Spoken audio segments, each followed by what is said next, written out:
চটজলদি রেসিপি চাচ্ছেন, খুব অল্প সময়ে রান্না করে নেওয়া যায় এমন একটি রেসিপি খুঁজছেন, সেটাও যদি হয় গরুর মাংস হাতে মেখে, তাহলে তো কথাই নেই। সাথে থাকবে চুই ঝাল, আস্ত দেশি রসুন দিয়ে গরুর মাংস হাতে মেখে রান্নার রেসিপি। একদম অল্প সময়ে মধ্যে রান্না করে নেওয়া যায়, কোনো ঝামেলা ছাড়া। খেতেও যেমন দুর্দান্ত। এই সহজ রেসিপিটি শিখতে হলে পুরো ভিডিও জুড়ে আমার সাথেই থাকুন, স্কিপ করবেন না।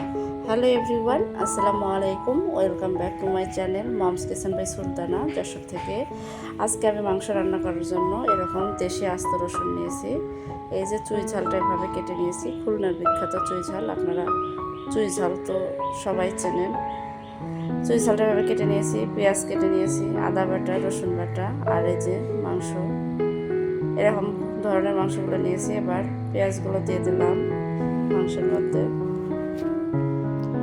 আদা বাটা দিয়ে দিলাম, রসুন বাটা দিয়ে দিচ্ছি। রসুনের পরিমাণটা একটু বেশি দিয়েছি, স্বাদ মতো লবণ দিয়ে দিলাম।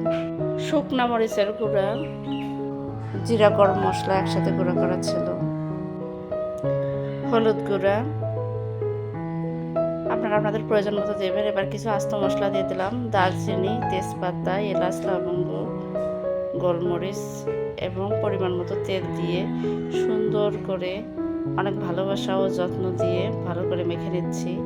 যত ভালো করে মশলার সাথে মাংসটা মাখাবেন, মাংসটাও খেতে কিন্তু ঠিক ততটাই টেস্ট হবে। তাই চেষ্টা করবেন আমার মতো এরকম ভালোবাসা দিয়ে হাত দিয়ে মাখানোর। অনেকেই বলে হাতে মেখে গরুর মাংস, কিন্তু যখন ভিডিও দেখা যায় তখন দেখি যে খুন্তি দিয়ে নেড়ে চেড়ে কষিয়ে নিচ্ছে, মানে খুন্তি মাখানো মাংস রান্না করতেছে। তো আমি একদম এই যে রসুন আর চুই ঝাল রেখে দিলাম। এবার হাতটা ধোলাই করে অল্প পরিমাণ পানি আর কি দিয়ে দিলাম। হাতের মধ্যে যে এক্সট্রা মশলাটা লেগেছিল সে মশলাটা মাংসের মধ্যে দিয়ে দিলাম। এবার এই তো ঢেকে দিচ্ছি। প্রথমে একটা ফ্রাই প্যানে ঢাকনা দিয়ে দিয়েছিলাম, দেখি ছোট হয়ে যাচ্ছে, পরে আবার বাটনা দিয়ে ঢেকে দিলাম। একটু ভারী কিছু দিয়ে ঢাকা দিলে মাংসটা সিদ্ধ হতে খুব ভালো হয়। যদি না জানা থাকে আমার কথাটা শুনে একবার হলেও এরকম করে দেখবেন, দেখবেন আসলে সত্যি খুব ভালো হয়। কিছু আস্ত শুকনা মরিচ এভাবে কেটে দিয়ে দিলাম, কালারটা একদম খুব সুন্দর আসে। সেই জন্য আমার শাশুড়ি মা কিন্তু কুরবানির মাংসের মধ্যে আস্ত মশলা দিয়ে রান্না করতে বলে, মানে সব কিছু আস্তে আস্তে থাকবে, একটু মাংসের পরিমাণটা বেশি রান্না করা হয়, সেজন্য এরকম বলে। আর আসলেও সেটা খেতে ভালো লাগে। ইনশাল্লাহ একবার সেটাও শেয়ার করব আপনাদের সাথে। এই তো ঢাকনা খুলে মাঝে মধ্যে একটু করে নেড়ে দিচ্ছিলাম, দেখতেই পাচ্ছিলেন। প্রিয় দর্শক, যারা যারা আমার ভিডিওটি দেখছেন, একটি লাইক দিয়ে পুরো ভিডিওটি শেষ অবধি থাকবেন। চ্যানেলে নতুন দর্শকরা চ্যানেলটা সাবস্ক্রাইব করে পাশে থাকা বেল বাটনটি অন করে দেবেন, যে কোনো নতুন ভিডিও নোটিফিকেশন চলে যাবে, আপনারা আপনাদের সময় মতো দেখে নেবেন। এই তো এই পর্যায়ে এসে আমি চুই ঝাল ও রসুনটা দিয়ে দিলাম, কারণ চুই ঝাল ও রসুনও সিদ্ধ হওয়ার একটা ব্যাপার আছে। আমার মাংসটা সুন্দরভাবে কষানো কিন্তু হয়ে গেছে। এখন মাংসের সাথে চুই ঝাল ও রসুন দিয়ে আবারও কষাতে থাকবো। মাংস কিন্তু যত ভালো করে কষানো যায়, মাংসের টেস্টও কিন্তু ঠিক ততটাই পাওয়া যায়। তাই চেষ্টা করবেন ভালো করে কষানোর জন্য। আমি লবণটা চেক করে দেখেছিলাম, একটু পরিমাণে কম হয়েছে, তাই আর একটু দিয়ে দিলাম। এরকম করে রান্না করলে আসলে খেতে দুর্দান্ত হয়। আমার রেসিপিটি ফলো করে একবার হলেও খেয়ে দেখবেন। যারা এভাবে রান্না করেন না, একবার হলেও করে দেখতে পারেন।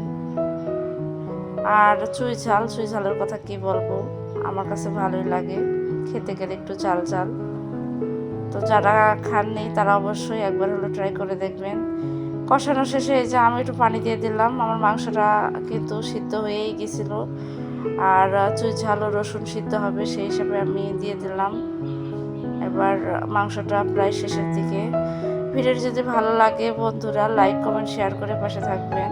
আপনাদের একটি শেয়ার, একটি লাইক আমার জন্য খুবই গুরুত্বপূর্ণ, আমার নতুন ভিডিও বানাতে উৎসাহ জাগায়। তাই কেউ স্কিপ না করে পুরো ভিডিওটা অ্যাড সহ দেখবেন, আপনাদের কাছে অনুরোধ রইল। আর আমার কেমন লাগলো আমার মাংসের রেসিপি, এটাও জানাতে ভুলবেন না। কুরবানির ঈদ উপলক্ষে আপনাদের জন্য এই সহজভাবে মাংসটা শেয়ার করলাম। আমার রান্নাটা শেষ, এই যে নামিয়ে নিলাম। দেখেন মাশাল্লাহ কতটা সুন্দর কালার এসেছে, এক কথায় অসাধারণ। তো যারা যারা আমার ভিডিওটি এ পর্যন্ত দেখছেন সকলকে জানাই অসংখ্য ধন্যবাদ। সবাই ভালো থাকবেন, সুস্থ থাকবেন। আবারও নতুন ব্লগ ভিডিও বা রেসিপি ভিডিওর সাথে দেখা হবে। আল্লাহ হাফেজ।